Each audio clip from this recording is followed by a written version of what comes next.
President Vladimir Putin.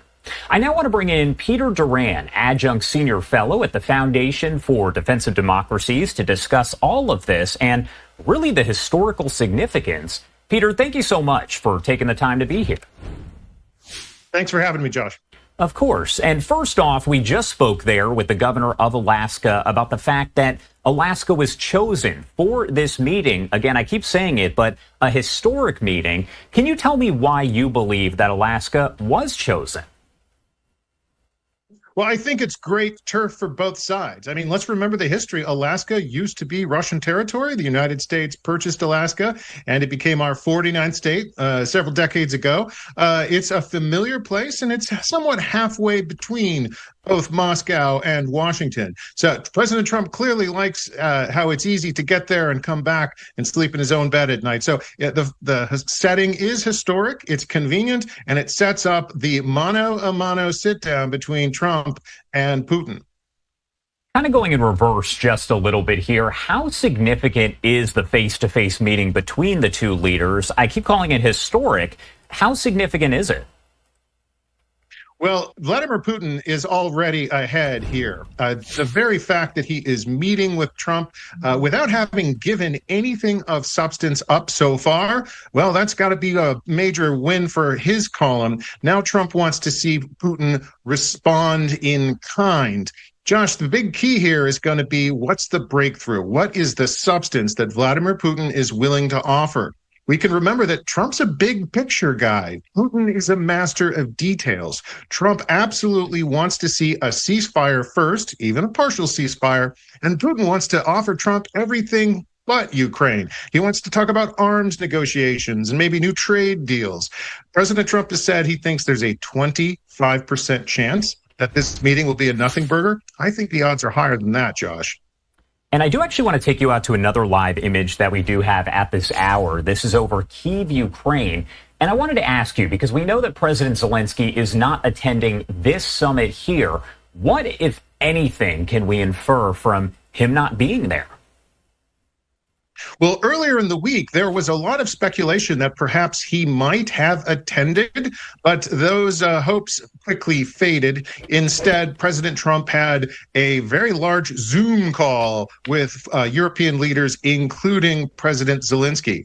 This was an important step, Josh, because it shows the White House is listening to that old iron rule of American diplomacy, not about us, without us. Don't cut deals about other countries with, say, Moscow without having them involved. And that's going to be the key here. Vladimir Putin wants to frame Zelensky as the opponent of peace, as the obstacle of peace, while injecting poison pills into these negotiations over, say, land swaps. Vladimir Zelensky is keen for peace, and Trump will absolutely want to get all sides in the room together for the next meeting. That's going to be his major metric of success. I don't think it's going to happen, but that's what Trump has to find out today.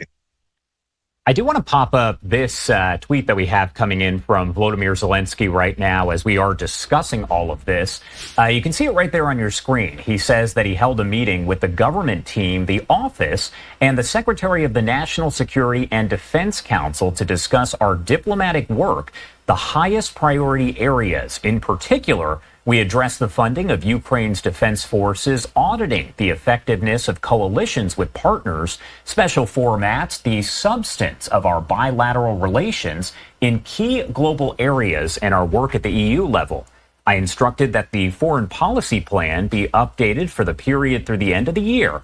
On Monday, I expect the updated plan to be presented. This, of course, going on as those talks are happening. And I did want to ask, what are Russia and Ukraine maybe not willing to concede here during these negotiations as they hope to eventually end the war? Well, Vladimir Putin's maximalist goal here is for the conquest and destruction of the Ukrainian state. He wants the whole thing. but he's willing in the short term to settle for about 1/5 of the country. That's land that his troops occupy.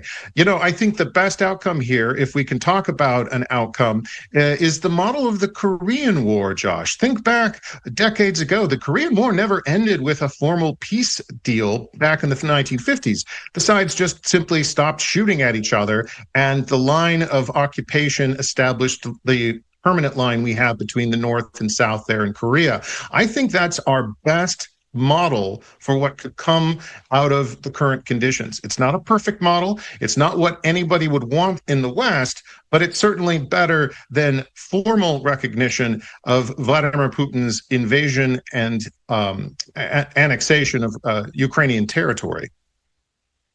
I want to pop this up as well because we are getting reaction that's coming in real time. This is from Truth Social right here. President Donald Trump posting that he had a wonderful talk with the highly respected president of Belarus. The purpose of that call was to thank him for the release of 16 prisoners.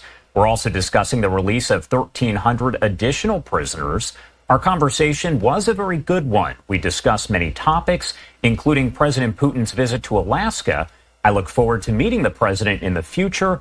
Thank you for your attention to this matter. So again, President Trump doing other things as well, as he is aboard Air Force One right now, headed over to Alaska for that meeting.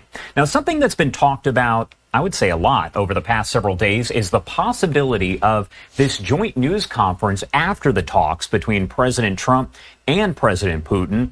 What exactly would a joint news conference between the two leaders who don't necessarily agree on anything right now actually signal? Well, we saw an example of what a bilateral press conference between Trump and Putin might look like back in 2017. You may recall Trump met Putin for the first time in Helsinki, Finland, and Putin was trying to be nice. He gave a soccer ball for Baron Trump as a gift to take home. So the optics are, I expect, to be very friendly. That's why I continue to stress, where is the breakthrough? We've had a lot of talking and more talking, but no actual breakthroughs towards a ceasefire and an eventual peace agreement. So, Josh, that's where all eyes are going to be, not so much on what is said, but what is established and whether or not the Russians fly home and break their promises. I expect a good press conference, but I'm looking to see for the breakthrough. All right. Peter Doran, thank you so much for taking the time to join us and discuss the historic meeting there. That is just hours away. Anything else you want to add before I let you go? Thank you. All right. And it is now 10:17 on the East Coast and 7:17 on the West Coast. Want to head to a quick 2-minute commercial break, but a lot more coverage coming up here on Live Now in just a matter of moments. My name is